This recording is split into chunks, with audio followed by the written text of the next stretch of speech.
আমার সঙ্গে সামাদ সাহেবের বেশ মিল আছে।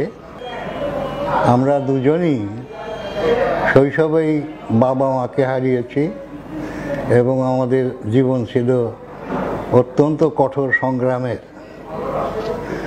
এরপরে 1989 সালে আমি দীর্ঘ 30 বছর পরে ফরিদপুরে ফিরে এলাম। তখন তার সঙ্গে নতুন করে আবার পরিচয় হলো। এমন কোনো জায়গা নাই যে যেখানে প্রফেসর এম এ সামাদ নাই। তিনি মানুষের সেবায় এমনভাবে নিবেদিত, মৃত মানুষের দাফন কাফনের কথা তার কানে গেলে তিনি দৌড়িয়ে যান, নিজে হাতে গোসল করান, নিজে হাতে দাফন করান। এক বাক্যে বলতে গেলে ফরিদপুরের জন্য একজন প্রয়োজনীয় ব্যক্তিত্ব, যার অকাতরে সমাজ সেবায় নিজেকে বিলীন করিয়ে দিয়েছেন। 5ই মার্চ 2002 সালে এই কলেজ প্রতিষ্ঠা হয় এবং প্রথম থেকেই তিনি অবৈতনিক অধ্যক্ষ হিসেবে তিনি তার দায়িত্ব পালন করে যান। তিনি এই কলেজে নিষ্ঠার সাথে এবং কর্মতৎপরতার মাধ্যমে এই কলেজটাকে দক্ষিণবঙ্গের মধ্যে একটি শ্রেষ্ঠ কলেজ হিসেবে পরিণত করার জন্য কাজ করে গিয়েছেন। ফরিদপুর মুসলিম মিশন থেকেই ব্যবসায় শিক্ষা শাখা থেকে সোহেল রানা নামে একটা ছেলে বাংলাদেশের ভেতরে মেধা তালিকায় প্রথম স্থান অধিকার করে এবং এই কলেজ থেকে যারা পাশ করে গিয়েছে তাদের মধ্যে অনেকে বিসিএস কর্মকর্তা,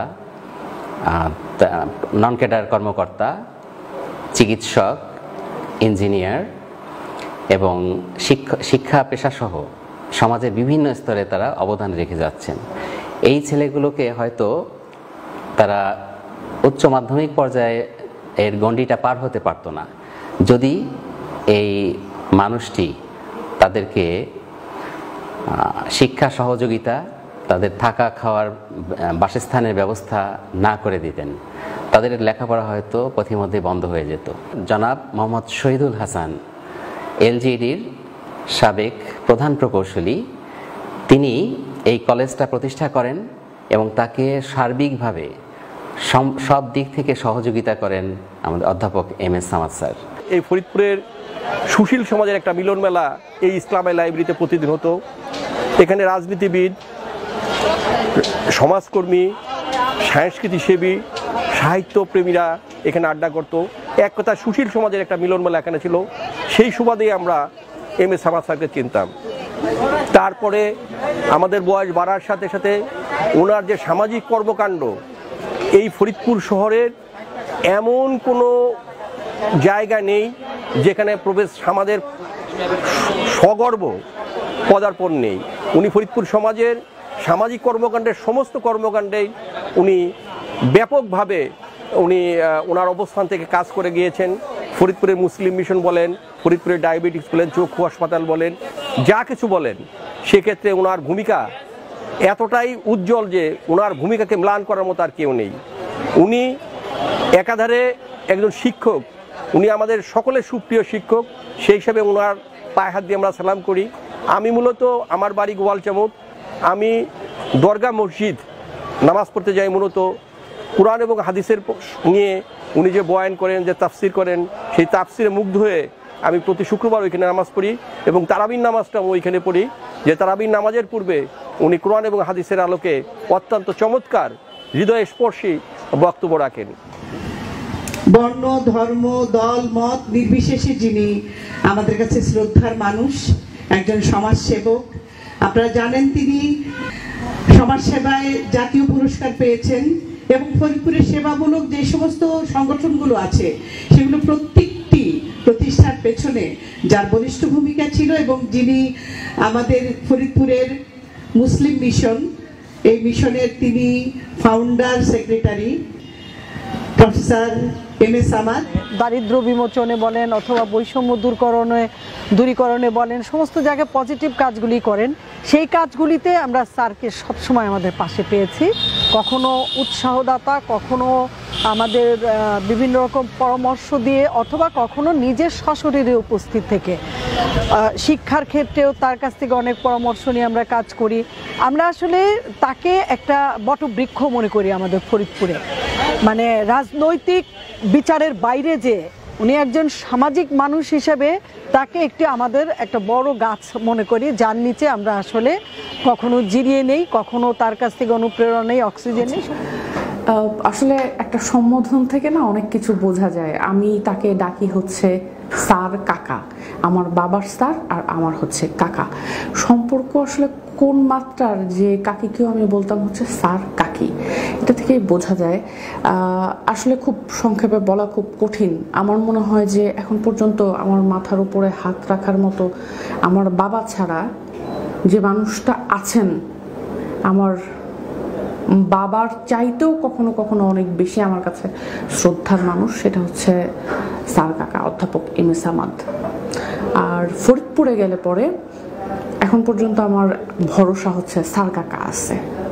স্যারের সাথে আমাদের পারিবারিক সম্পর্ক দীর্ঘ 5 দশকেরও বেশি সময়ের। 1968 সালে ইয়াসমিন কলেজ প্রতিষ্ঠার পরেই শ্রদ্ধেয় সামাদ স্যার কর্মজীবন শুরু করেন এবং একই সাথে কর্মজীবন শুরু করেন আমার মামা অধ্যাপক মোহাম্মদ আব্দুল আজিজ, এবং সেই সময়ই গভর্নর বডির মেম্বার ছিলেন আমার মরহুম পিতা কবি আব্দুল লতিফ ভূঁইয়া। আমার মামার সাথে চাকরি করার সুবাদে সেই থেকে সামাদ স্যার আমাদের মামা হয়ে যান। আমি মনির আগমত বয়স হওয়ার পর থেকেই দেখেছি স্যার যখন আমাদের বাসায় আসতেন, গেটের থেকেই আমার মার নাম ধরে ডাকতে ডাকতে আমাদের ঘরে প্রবেশ করতেন। একদম আপন মনের মতোই তার আচরণ ছিল এবং আমাদের বাসায় তার গার্জিয়ানশিপ ছিল আমার আপন মামার মতোই। আমার আব্বার মৃত্যুর পরে স্যারের সবিশেষ উদ্যোগেই কবি লতিফ ভূঁইয়া ফাউন্ডেশন নামে একটি ফাউন্ডেশন প্রতিষ্ঠা করেছিলেন এবং এটিও অগ্রণী ভূমিকায় রেখেছেন আমাদের শ্রদ্ধেয় সামাদ স্যার। আমাদের এই চর অঞ্চলে তার জন্ম, এই চর অঞ্চলের ধুলামাটি গায়ে মেখেই তিনি বড় হয়েছেন। এই নদী নালা খাল বিলে সাঁতার কেটে তিনি বেড়ে উঠেছেন। অধ্যাপক এম এ সামাদ স্যার আমাদের চরের মানুষ, আমাদের চর অঞ্চলের মানুষ, আমরা তাকে নিয়ে গর্ববোধ করি। স্যার একজন আলোকিত মানুষ, তিনি মানুষ গড়ার কারিগর, তিনি শিক্ষকদেরও শিক্ষক। স্যার আমাদের চর অঞ্চলের অন্যতম কৃতিজন। এই চর অঞ্চলের মাটি আর মানুষের প্রতি স্যারের একটি অন্যরকম মমত্ববোধ আছে। তিনি সুযোগ পেলেই সেই শেকড়ের টানে এই গ্রাম অঞ্চলে ছুটে আসেন, গ্রাম অঞ্চলের মানুষের সঙ্গে মিশেন, সুখ দুঃখ বিনিময় করেন। স্যার আরেকটি কাজ করেছেন, সেটি হচ্ছে এই চর অঞ্চলের সামাজিক সাংস্কৃতিক উন্নয়নের জন্য তিনি চর কল্যাণ সংস্থা নামে একটি সংগঠনও প্রতিষ্ঠা করেছেন। আমরা স্যারের সুস্থ জীবন কামনা করি। নিজের জীবনের শতত দুঃখ কষ্টকে আড়াল করে অসহায় মানুষের মনে আস্থার চাদর তুলে দেন একজন এম এ সামাদ। অনাথ শিশুটির ভবিষ্যৎ নিয়ে সন্তানের মা যখন শঙ্কাতুর, তখন তাকে ভরসার ছায়া দেন এম এ সামাদ। জীবনের সায়ংহে এসেও দীপ্ত পায়ে ছুটে চলেন তিনি, ছুটে চলেন নিজের সন্তানের মতো শত অনাথ শিশুর ভরণ পোষণ, শিক্ষার সংস্থানে। তার এ পথ চলা চলুক অবিরাম।